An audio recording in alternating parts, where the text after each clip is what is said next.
Good morning children. ఈరోజు VRK education ద్వారా మీ అందరికీ నూతన సంవత్సర శుభాకాంక్షలు. ఈరోజు మన విఆర్కే ఎడ్యుకేషన్లో మర్యాద రామన్న గారి గురించి నాకు తెలిసినంత వరకు మీకు చెప్తాను. ఈ మర్యాద రామన్న అంటే సినిమా గురించి కాదు, అసలు శిశులైన మర్యాద రామన్న అనే అతను మనకు జీవించి ఉన్నాడు కొన్ని శతాబ్దాల క్రితం.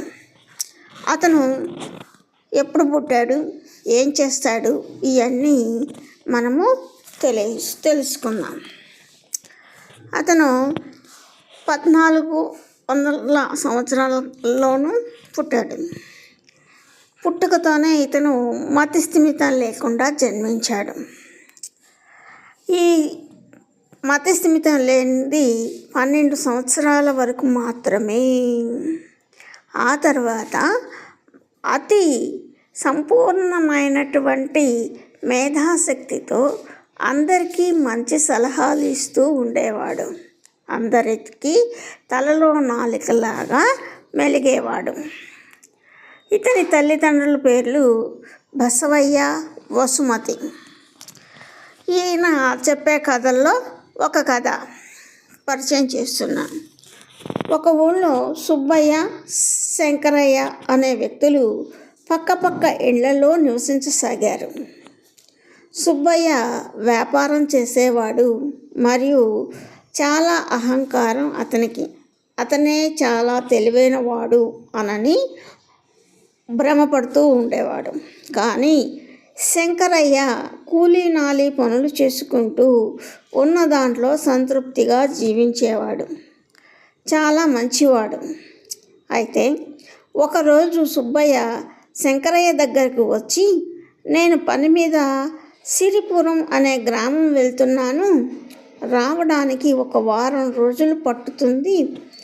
అప్పటిదాకా నా గుర్రాన్ని నీ ఇంట్లో చెట్టుకు కట్టి వెళ్తాను అని అనగా శంకరయ్య సరేనని తన వరండాలో కట్టేయమన్నాడు. అలా కట్టేసిన తర్వాత సుబ్బయ్య ఊరికి వెళ్ళాడు. అయితే ఆ గుర్రం 2-3 రోజులు శంకరయ్య ఇంట్లో బాగుండింది. తర్వాత దానికి జబ్బు చేసి చనిపోయింది. అప్పుడు శంకరయ్య చాలా బాధపడ్డాడు. అయ్యో, గుర్రం చనిపోయింది అని. శంకరయ్య సుబ్బయ్య వస్తే ఏం చెప్పాలి, గుర్రం చనిపోయిందని ఎట్లా చెప్పాలి అని బాధపడుతూ ఉండేవాడు. అయితే సుబ్బయ్య చెప్పినట్లుగానే వారం తర్వాత వచ్చి గుర్రం ఇవ్వమని శంకరయ్యను అడిగాడు. శంకరయ్య గుర్రం చనిపోయిన విషయం చెప్పాడు. అయితే ఈ విషయం వినంగానే కోపంతో శంకరయ్య దగ్గర వచ్చి, నీవు ఏదైనా చెయ్యి, కానీ నాకు మాత్రం నా చనిపోయిన గుర్రమే కావాలి, డబ్బు వద్దు, వేరే గుర్రము వద్దు అని చెప్పాడు. ఏమీ తోచని శంకరయ్య మర్యాద రామన్న దగ్గరకు వచ్చి ఈ జరిగిన విషయం మొత్తం చెప్పాడు. అంతా విన్న మర్యాద రామన్న ఒక గొప్ప ఎత్తు వేసి, నేను చెప్పినట్లు చెయ్యి అని సలహా ఇచ్చాడు. సరే అని శంకరయ్య ఇంటికి వచ్చాడు. అయితే సుబ్బయ్య మరలా శంకరయ్య దగ్గరకు వచ్చి, నా గుర్రం గురించి ఏం చేశావు అని సుబ్బయ్య అడిగాడు శంకరయ్యని. అయితే ఈ లోపల అక్కడ గోడకు శంకరయ్య ఇంటి గోడకు కొన్ని కుండలు అమర్చిపెట్టున్నాడు. ఈ కోపంలో సుబ్బయ్య వచ్చి అడగడంతో అప్పుడు చెయ్యి తగిలి కుండలన్నీ పగిలిపోయినాయి. అలా పగలగొట్టిన కుండలన్నీ నాకు నువ్వు త్వరగా తెచ్చిచ్చేయి, అప్పుడు నేను నీ గుర్రం నీకు ఇస్తాను అని శంకరయ్య చెప్పాడు.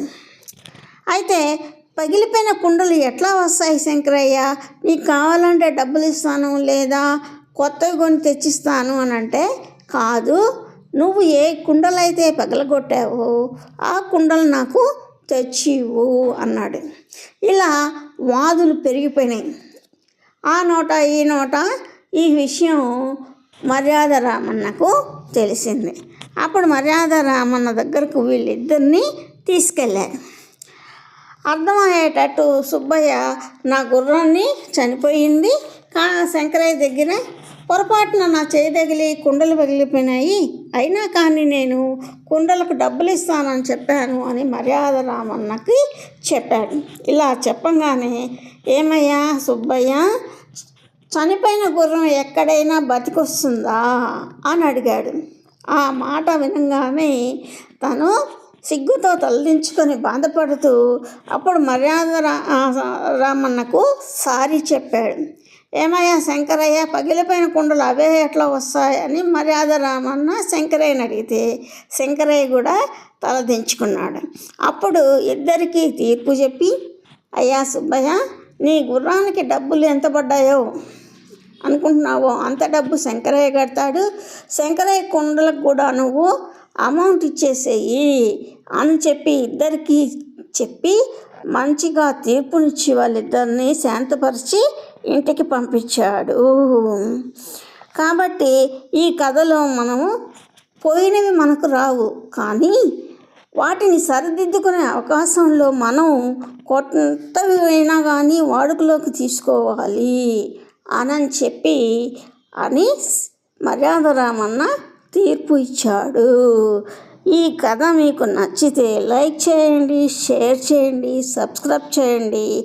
విఆర్కే ఎడ్యుకేషన్ ఛానల్ని మరొక కథతో మరలా మీ ముందుకు విఆర్కే ఎడ్యుకేషన్.